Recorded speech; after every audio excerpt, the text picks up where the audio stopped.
Hey, Browns fans, before we get started, just want to thank the sponsors of today's show. Head to omahasteaks.com/dogs, DAWGS right now and use promo code DOGS when you check out. Take advantage of the 50% off site-wide sale, plus you'll get 8 free burgers with your order. And again, use that code DOGS when you check out to get $30 off your order. And Danger Coffee. Get 10% off at dangercoffee.com/dogs. Use promo code DOGS. 10% off mold-free, toxin-free, delicious coffee.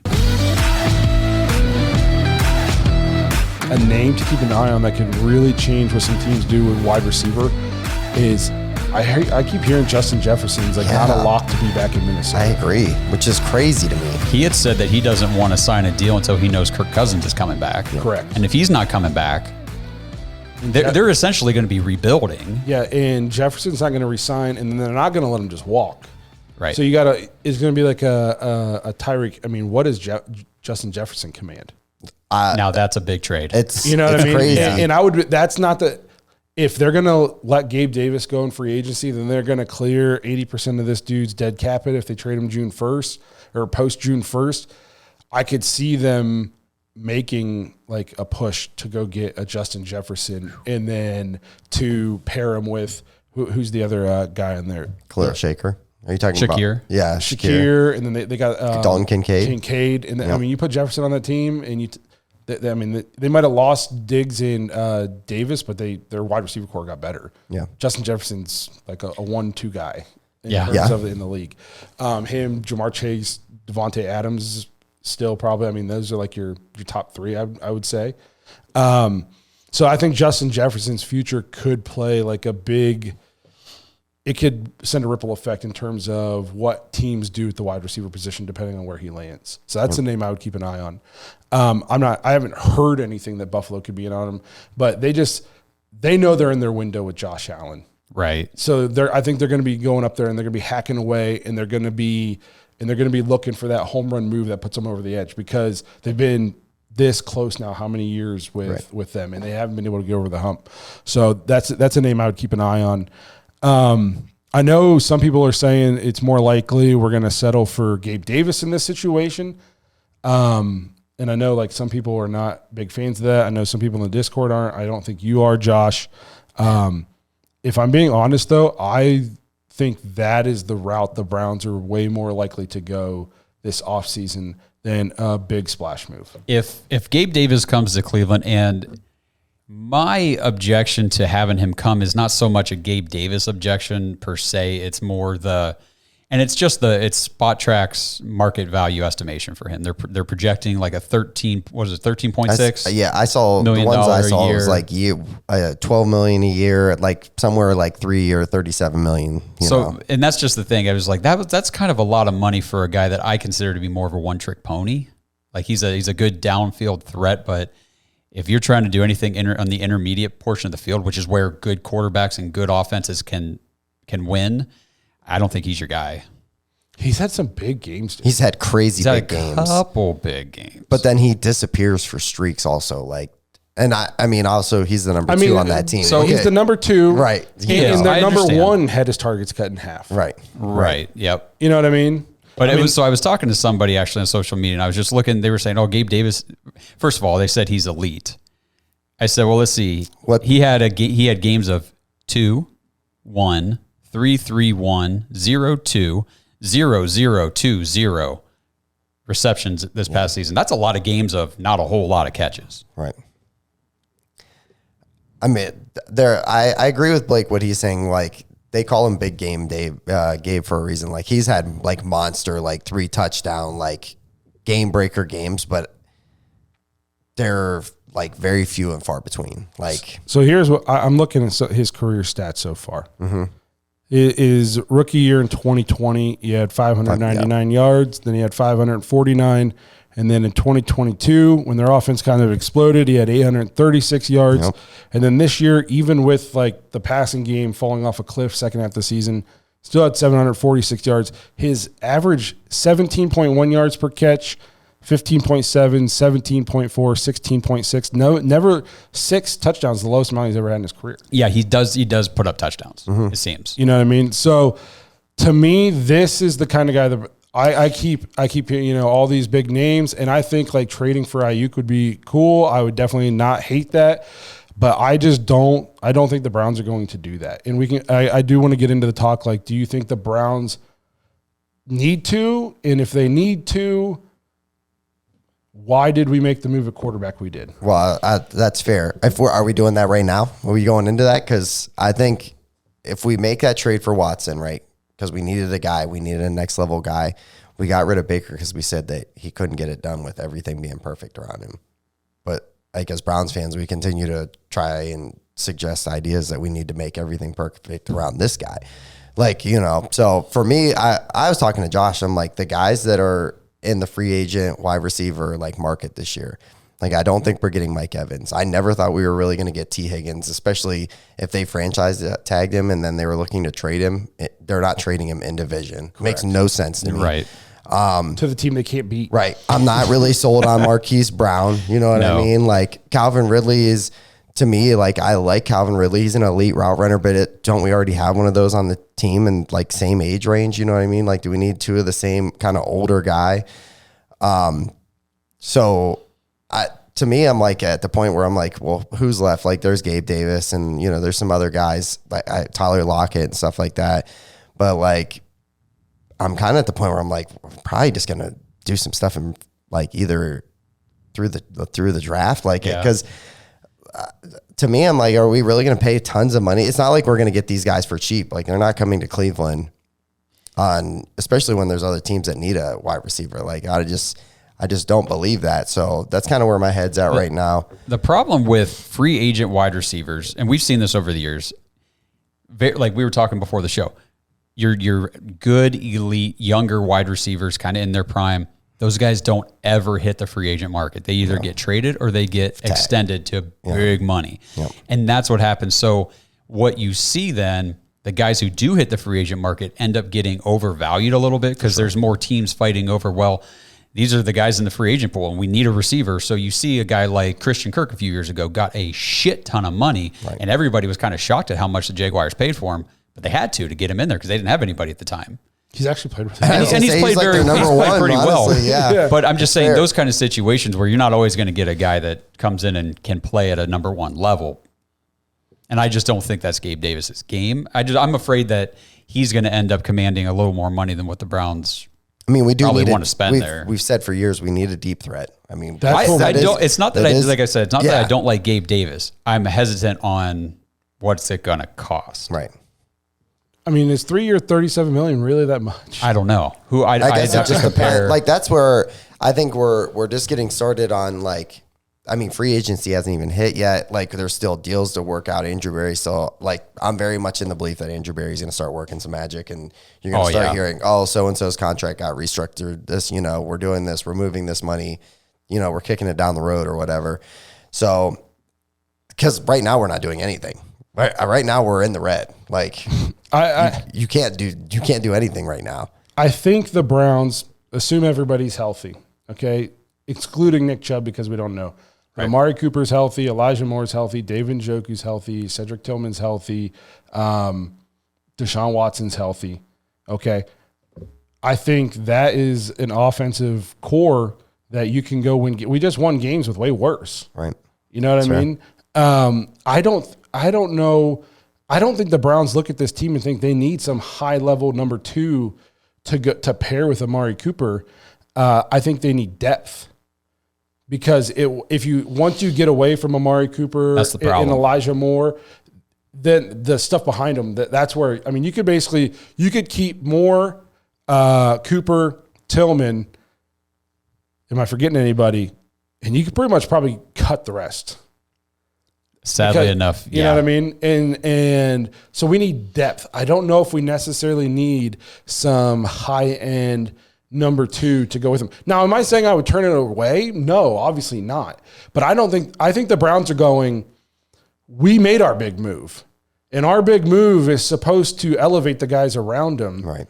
He's not supposed to need to play on an all-star team. We moved on to this guy because we said it's not possible to continue to put an all-star team around a guy and then have to pay him what he wants. So if we give up 3 first-round draft picks and we pay you $230 million, you have to elevate the guys around you. You don't get to play on an all-star team. I just watched a guy win a Super Bowl, the worst wide receiver core in football. Right, exactly. Well, and it's a very good point. You also have to give that quarterback, you have to give any quarterback some weapons, which I don't disagree he already has. He's got Cooper, David Njoku. I think that the Browns could make some moves. There's might be some tight ends available that could actually come in and complement David Njoku very nicely this year. At wide receiver, here's an instance. So I've been seeing some things about the Jaguars. If they decide to bring back Calvin Ridley, they have to give a second-round pick, I think it is, to the Falcons. Okay. And they've got money tied up in other places. The most likely guy to get cut then would be Zay Jones. Zay Jones would be the type of wide receiver that I'd be pretty cool having come to play for the Browns and Deshaun Watson. He's not a high-level wide receiver, but he's very competent. And I think he could excel with I liked Deshaun. him a lot until this year, and then he just couldn't get on the field. Like, it felt like he just had a knee injury for 17 weeks. Like, I don't even know how many games he played this year, but I had him in fantasy, and I was like, Jesus, I'm never going to get to use this guy. To me is like the kind of names Browns fans should be looking out for. Yep. Right, yeah. These people are thinking we're going to go trade for Diggs, or imagine if we paired Justin Jefferson, the Browns did go all in. They went in 2 years ago when they traded for their quarterback. The pie in the sky is nice, but that's why... Mm-hmm. But we always talk about the pie in the sky. I know we talked about Stephon Diggs, but that's a topic that's been brought up, and I think we've kind of said why that's very unlikely to happen. Yeah, and we talked about this in the Discord today, and one of the guys was throwing out teams that have, he's like, look at all these teams that have two like high-level receivers. One thing that was in common for most of them, excluding even the Bengals in one instance here, is one, they didn't have quarterbacks that were supposed to be top 5 quarterbacks. Except for the Bengals. But also the other criteria to this is, like you said, all those teams that have 2, one of them was drafted. Yes. One of them's on a cheap deal. They hit on one of their draft picks. One of those guys is on a, Waddle. Or multiple. Devontae Smith, T. Higgins, since they just got franchised. Jamar Chase, they were both drafted. You know what I mean? That's who I was thinking. So they might be giving one guy a lot of money, but the guy who's opposite of him and who's a stud is on a rookie deal. I think they said Mike Evans and Chris Godwin, they were both drafted by the Bucs. Yep. You know what I mean? So yeah, so there's not teams going out there just accumulate. They're not paying $60 million. Amari Cooper was our go get a number 1 wide receiver trade. Correct. Yeah. I guess so. My pushback to a lot of the guys in the Discord was just, like you said, at what point have we gotten to where we fought and argued incessantly with people about how Baker needed everything around him to be perfect, and you were just not going to be able to do that, and you couldn't pay him $30-some million a year and then keep the all-star team around him. Well, we're paying our quarterback way more than $30 million. Right. So how do you expect to keep the all-star team around him? Your expectation should be more like, we shouldn't need that. Well, this guy is supposed to be the guy who equals some of that out and carries these guys and shoulders the load and that kind of stuff. So, and I said it last year going into the season, I'll say it again this year, the Browns are only going to get to go where they want to go if Deshaun Watson plays at a top 5 level, top 8 level. Yep. If he doesn't, the Browns have good enough players, and hopefully they'll have a good enough defense again where we'll win 9+ games. Yeah, we'll make the playoffs, and hopefully. The schedule's brutal. It is brutal. But they're not going to go where they want to go if he doesn't play the way he's supposed to play. This episode is brought to you by Omaha Steaks. Browns fans, you know my household runs on Omaha Steaks, and that's why I'm so excited that 50% off site-wide is back. That's right. It's Omaha Steaks President's Day sale, and right now, listeners of this show can go to omahasteaks.com/dogs, DAWGS, use promo code DOGS when you check out, and get 8 free burgers with your order. With the price of food and meat nowadays being sky high, these are my favorite sales of the year because nothing can beat 50% off all the juicy, tender steaks, burgers, chicken, pork, seafood, etc. Plus grab a package with the caramel apple tartlets for dessert. I never order anything from Omaha Steaks without getting those caramel apple tartlets. Take advantage of this sale right now before it's over. That's 50% off site-wide at omahasteaks.com/dogs. Use promo code DOGS and get 8 free burgers with your order. Elijah Moore, 5'10", 180 pounds. He's 23 years old. He'll turn 24 here in March. So this dude's still pretty young. He's a young player to already have 3 years of NFL experience under his belt. Elijah Moore was born in Sunrise, Florida, grew up in Fort Lauderdale, played college football at Ole Miss. He was an early second-round pick, if you remember, number 34 overall in 2021 by the New York Jets. And then the Browns traded the 2023 second-round pick last offseason, pick number 42 overall, in return for Elijah Moore.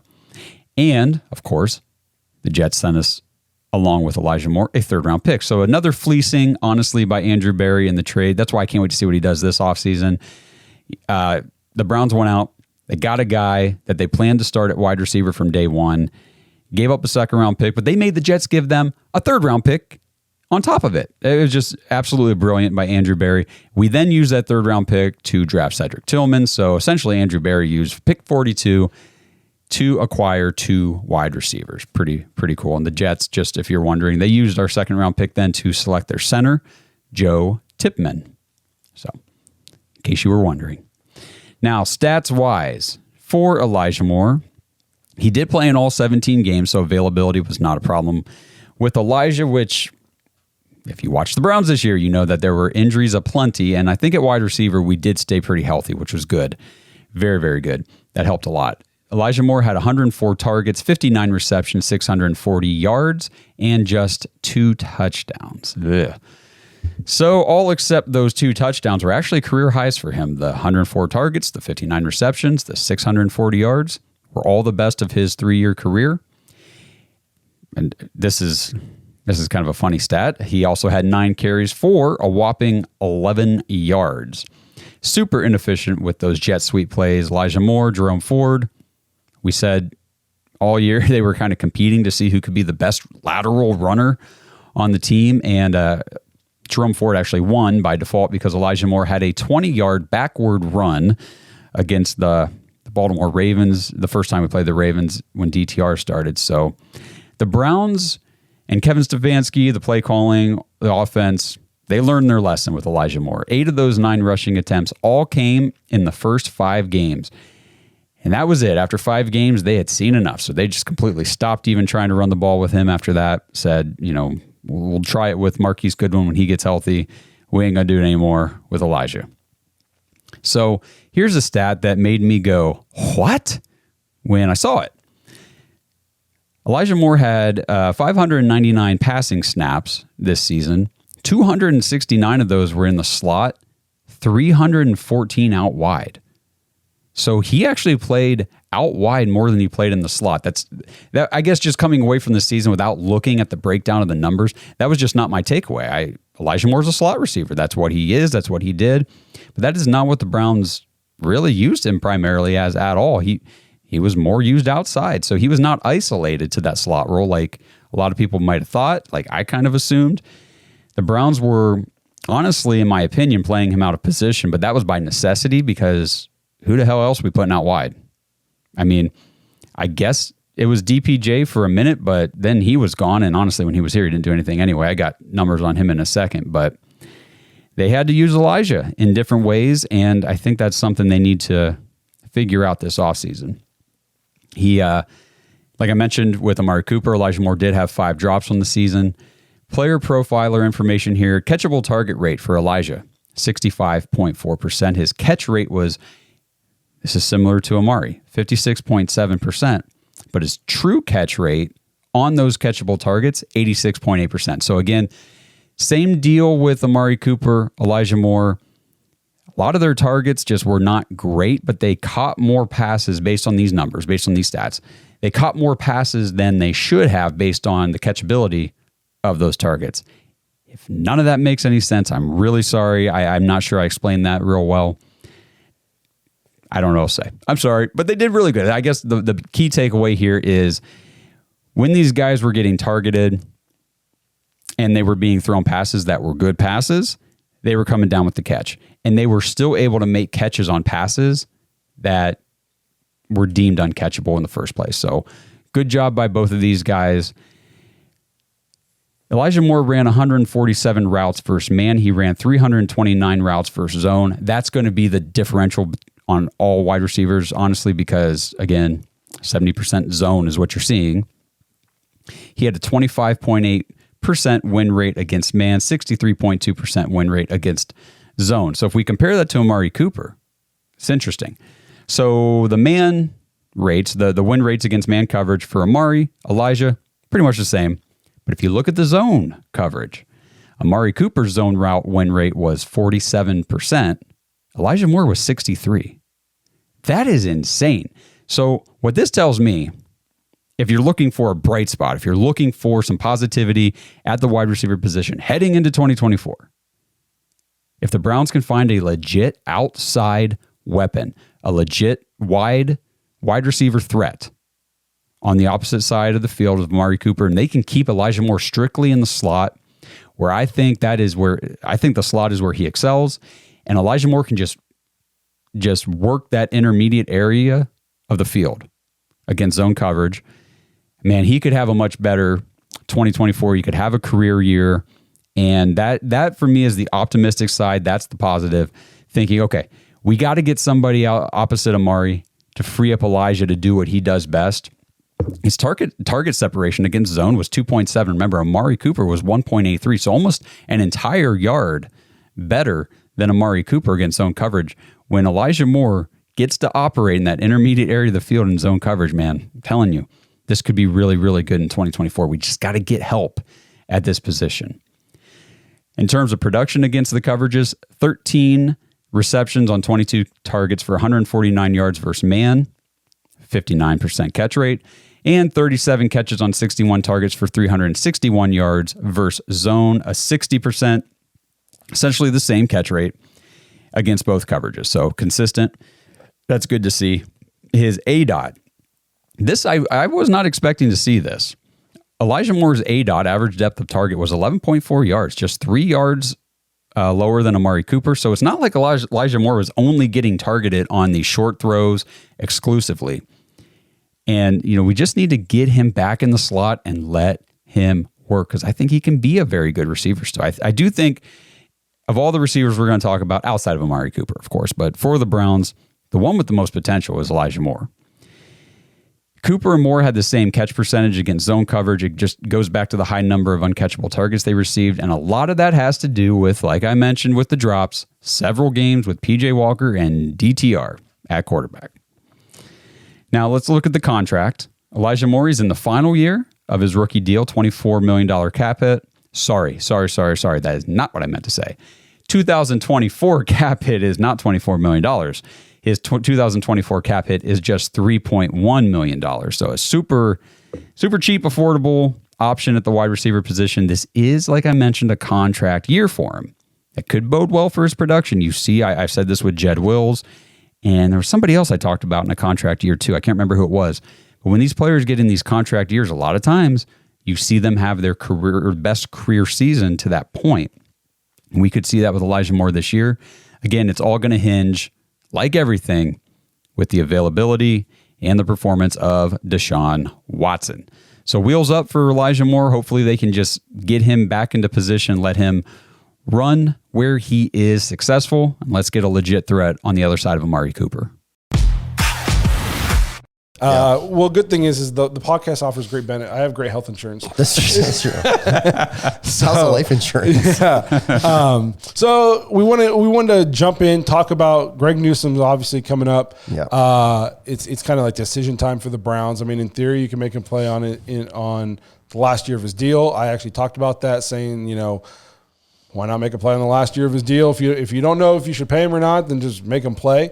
I guess the thing you risk there then is if he balls out, you might have to pay him way more, or he might just be ticked and leave. Or, but then there's a chance, if he doesn't ball out, you sign him back for free, or you can move on from him because he's not playing up to the standard. So it's a situation where I don't envy being Andrew Berry or Stefanski or Schwartz or those kind of guys making these kinds of tough decisions.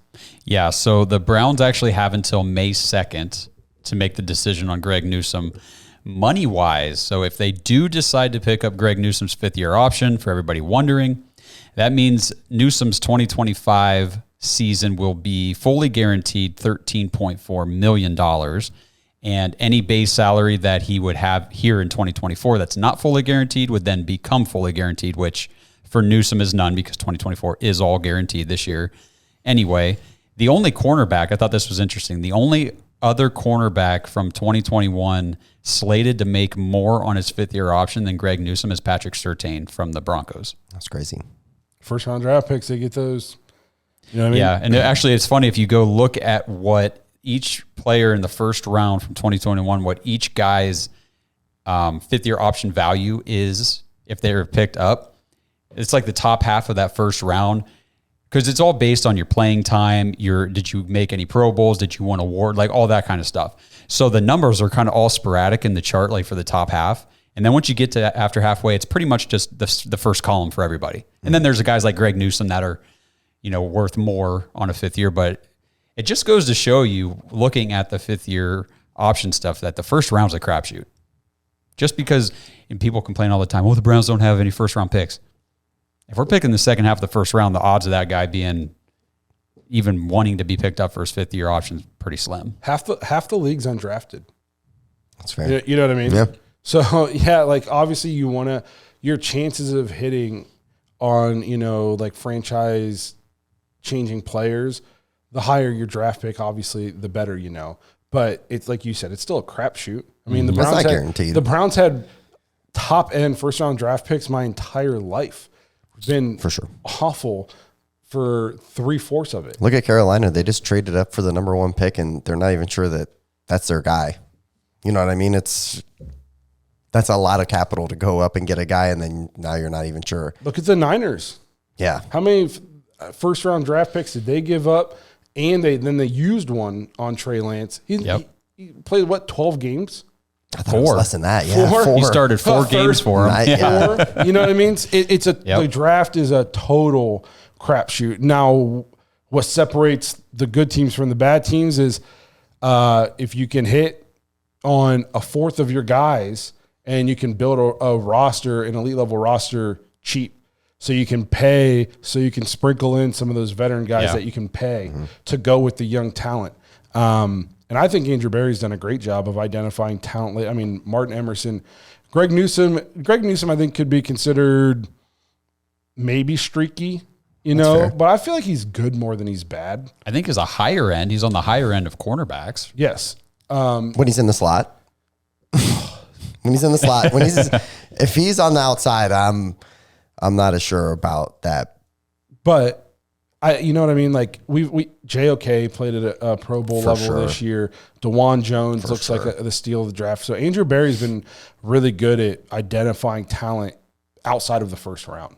Obviously he's had some misses, but go find me the GM who hasn't. Oh yeah, they all miss. I mean, it's just, that's the draft. We just said it's a total crapshoot. I mean, last year, it's just interesting because last year, now people will look at contract situations and say, well, we should have never picked up Jed Will's fifth-year option last year. That was 100% the right move last year because we didn't know we were going to get DeJuan Jones. Right. Correct. You have no idea. As far as you've got your bookend tackles, your starting guys, you're locking them in. That's why they extended Conklin last year. We don't know we're going to go get a guy in the fourth round who's going to be a high-level starter his rookie season. And who knows what happens with, I know it's the right side, but Conklin's coming off another major injury. Who knows what happens with him? I mean, I don't want to be mean, or I don't even know how legal this is, but if I'm the Browns, I'm asking that dude, I'm like, hey man, this is a rough game. Think about how sore you are sometimes. I bet you could take this money and just really enjoy retirement. Go hang out with the wife and kids, man. You earned it. I'd be pushing that guy to retire because if he retires, we save a bunch of money. I mean, Conklin's not young. He's 30 years old. I just did the offensive line state of the Browns, and there's not a whole lot we can't cut him. Cut him's not going to save us any money. We could trade him post June 1st, it looks like. And even then, the dead cap's almost $6 million, and the savings is a little over $6 million. So it's one of those things. Like I said, I'd be, hey man, look, I'd just be texting him pictures of Cancun every day. like It's pretty sweet. mojitos. And, you know, Yeah. I'd be like, hey man, I don't think I'd be sending pictures of Cleveland like in the cold, or pictures of busted up knuckles, and maybe like his old X-ray photos. And like, I'd be, A picture of Jed Wills trying to block. yeah, like all kinds of stuff pushing this guy to retire, because I think that's because I don't think you're not gonna sit Dawg. I don't know how you could. You know what I mean? I agree with that, yeah. And you're probably not going to move. So then your best bet would be to move Dawg to left. And, you know, we argued against that mid-season, but if you have an entire offseason to get in there with them and work on it and transition him to the left, then do you move him to the left? But then you're still paying Jed Wills on his 5th year this year. Right. So it's one of those things where it's a tough situation. Picking up the 5th year option for Jed Wills was, like you said, it was the right decision at the time, but it's definitely tying our hands a little bit. It is now, but like I said, if we don't get DeJuan Jones, if that whole thing doesn't develop, now we're going into this year going, well, we need Jed Wills. Yeah, for You know, sure. we need Jack Conklin. Now we kind of have the luxury of, well, we got DeJuan Jones, so maybe we can have a little flexibility, see what happens with these other guys. But Speaking of flexibility and where you would be if you would pick up Newsome's 5th year or not, does the cap increase sway your decision at all? Justin, do you? No, I mean, so for me, I like Greg Newsome in his role with our defense in the slot. I think there's times where he plays really well. Now there's some times where he's not that great. There's some times where he misses tackles, and you know, and every time he's lined up on the outside and he's got to go like against a number one, it's pretty tough. The crazy thing for me is I've seen a lot of people saying like, yeah, we just had the cap increase and we have all this money now. We don't. The last numbers I saw we're still in the red. Like we're like 8 million still in the red. So I think there's still a lot of work to be done. Now I trust Andrew Berry in that situation, but like for me, I'm very on board with keeping that defense together as much as possible. Like I thought that what they had going on there was a special unit, and Blake's touched on it. Like we have injuries all the time in the secondary. You know what I mean? Like he's a big believer on you can't have enough cornerbacks, whether they're roughing the number one spot on the outside or not. So I'm on board with picking up the option. You know what I mean? Because from what I've seen from some of the free agents and stuff like that, I'm not sold on spending like 28 million on like a Mike Evans or even, you know what I mean? Something like that. So I'd keep that defense together. Yeah, I mean, and the nice thing about the May 2nd deadline for picking up the 5th year options is the Browns can do the draft first if they want to. True. That's you know, I mean, you can go through the draft, and if you end up landing a cornerback at a nice spot that you feel, wow, we got a good player here. I don't know. I've seen Greg, and again, this is just media stuff. None of this comes out of from the Browns. None of this is a report. I see his name floated around as a potential trade piece just because he's still on that rookie deal. It gives another team flexibility with a guy who's a pretty good cornerback in the NFL so far. And I just think I don't see the rush. If the Browns want to wait till May 1st, May 2nd to actually pull the trigger on that, cool. I mean, go through the draft first. I don't see any problem with that. As it stands now, I would pick it up. If the deadline was tomorrow, yes, I would. Mm-hmm. Yep, for sure. Agree. I do like the idea of you can do the draft. Obviously, I haven't looked in to see what corners are available and what position we would be in to get them or whatever. But as it stands today, like you said, you can't have too many corners. Right. Because these guys, all of them, miss a game here and there. And we saw, a game makes a big difference. Yeah. You know, so I don't want to go into a game, especially we got some teams coming in this year. Yeah, we do. You know what I mean? Like we're not playing a bum schedule. We got a tough schedule this year, and so I don't want to miss a game because we had to start practice squad guys at the corners because we let Greg Newsome go or traded him for somebody who's doing nothing on the other side of the ball. So I would pick up his option. I think he's coachable. I think he likes being in Cleveland. I like the energy he plays with. Somebody said, I wish he'd stop dancing after he makes an ordinary tackle. I don't mind that. Bro, I think that's part of the swagger of the defense. Jim Schwartz encouraged that. Yeah. I think you got to let the guys play. You got to let them have a personality. And if it's personality and that's what gets them up and gets them going and keeps them fired up and gets them to play at a high level, let them do what they want. Denzel Ward does it too. Like he does his celebration thing after every incomplete pass. I just, the thing is, if these guys are going out there with the mentality that they're a badass, elite, top of the league defense, they're more likely to play like it. Yeah. And they did. You got to manifest it. Yeah, sure. Why not? So, no, I agree. I guess we can kind of then transition into, so with the cap increase, we're still in the red. You got to think Andrew Berry's going to rework contracts. Oh, yeah, for sure. I would definitely see us. We're going to have money to spend. I'm not going to say we're going to have $100 million to go out and go crazy, but we're going to have money to do, I would say, some things, to add a couple pieces if we want, that kind of thing. We've seen some chatter about his helmet's what bothers me. His helmet is definitely weird. That's super funny. That caught my eye. It's funny how we notice things during the games, and then other people say, it's like, oh yeah, okay, I'm not the only one seeing this. I just kind of looked up and saw that comment and made me laugh. This episode is brought to you by Danger Coffee. So, Browns fans, did you guys all know that 45% of the world's coffee beans contain mold toxins? Because I didn't. And apparently coffee beans can contain dangerous mold toxins from the way they're grown or stored. Now, don't freak out. Most of that coffee, I guess, contains low enough levels of toxins that you probably don't need to be overly concerned. Why even take the risk? Danger Coffee is third-party lab tested to ensure every coffee bean is free from mold toxins. So you can start your day off right, knowing your fresh morning brew is not only delicious, but it's also safe to drink. I start every morning now with my Browns thermos filled with nice, hot Danger Coffee, and this stuff tastes amazing. I don't have to worry about any of that mold toxin crap, and I get to enjoy a delicious cup of coffee. Head to dangercoffee.com and use our code DAWGS, DAWGS, for 10% off your order. And that code can be used over and over. So you get 10% off every order with code DAWGS at dangercoffee.com. A guy that you interviewed that seemed pretty high on, I mean, your quote was, I would draft him. So I'd love to hear what you had to think about McKinley Jackson out of Texas A&M. Yeah. That's a crazy guy. He's just absolutely crazy. Big bodied, not very tall, 6'1", but he's 331. He didn't grow up in Texas. He grew up in Mississippi, but he went to Texas A&M. Nasty outlook, nasty reputation, and I think that's exactly what you're looking for in a defensive tackle. He penetrated through gaps pretty well. I mean, in the 707s, his going through a gap would often disrupt where a running back was, and so the running backs had to elude him on the back end.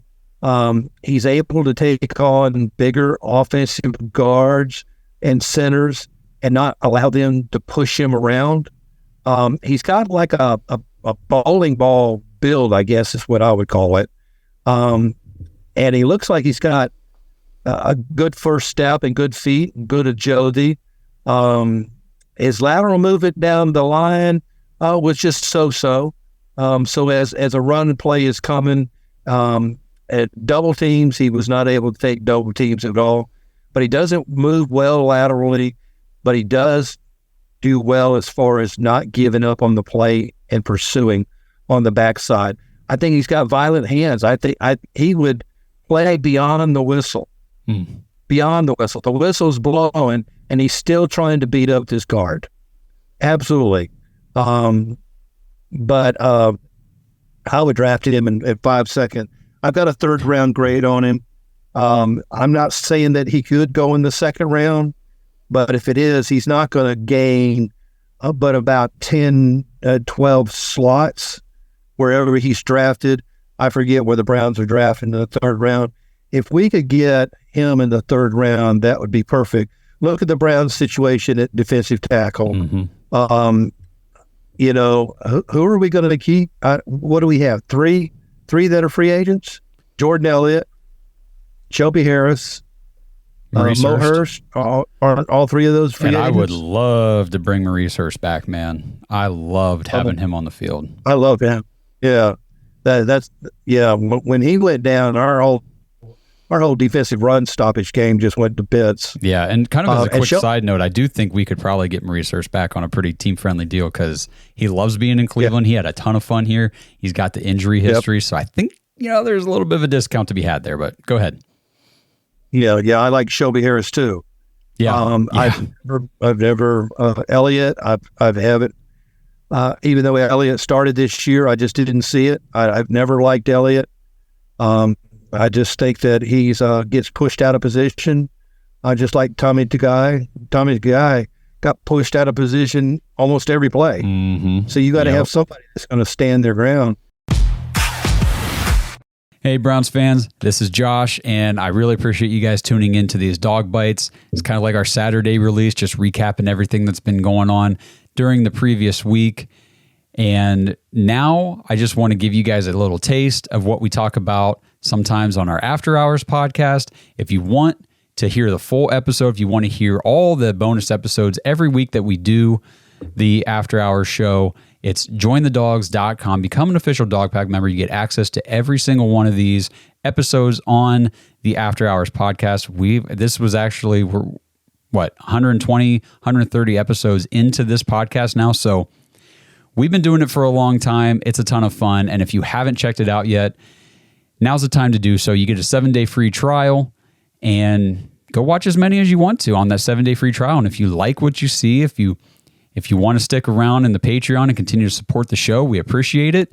And you also get access to the private Discord. So it's just a ton of fun. Jointhedogs.com. Become an official Dog Pack member. Here's the clip.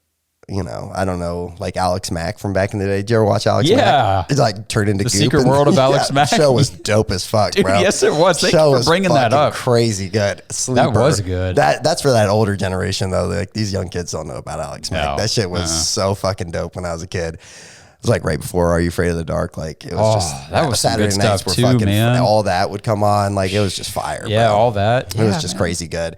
So We lived a pretty good life. yeah, bro. Like, I think about it now, and I'm like, man, These kids are getting screwed with this woke bullshit that they're trying to push on these shows. You're never getting Alex Mack again. Like, No. But so I settled, and even like super strength. I guess I would go with Wolverine, like just be able to like knock down walls and shit, whatever. But I decided, like, I think it'd be cool to fly. Like, Flying would be sweet. I'm like, I don't know, like Superman style, just be like, or like I'm going somewhere. No, I don't have to pay for flights no more. I can go anywhere in the world, hopefully pretty quickly. Like, if I'm like flying slow and it's going to take like 24 hours, I'm like, I'm trying to break into banks, and just give me the bank, breaking into skill set for superpowers. But yeah, I guess we'll go with fly. I think I'm taking something similar, but I'm going to teleport. I want to, especially living over an hour away from this studio, I would like to be able to, in the studio, done, I can just turn everything on, start recording an episode for you guys because I'm that devoted. Yeah. I thought about flying as well, but with teleporting, I can do your rob the bank thing. Oh, yeah. I can say, just put me right in that vault, You get put me all the right back. skills. And I don't have to even make a scene or anything.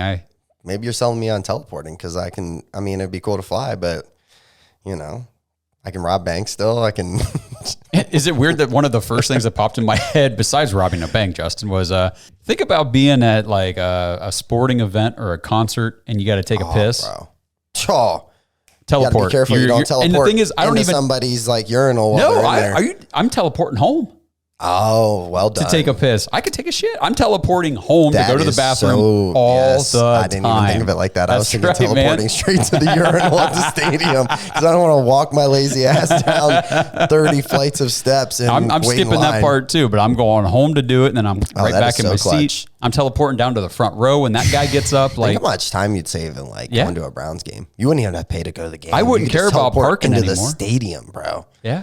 Oh man. Mm-hmm. No more gas. I could sell my truck. No more payments. It'd be wonderful. I wonder if you can touch somebody, you can teleport them also. Because I just thought about the truck. Up. I still gotta transport stuff. But all hold hands, teleport everybody out. Yeah. Oh, this is like a port key in Harry Potter. Yeah, we're going real deep right now.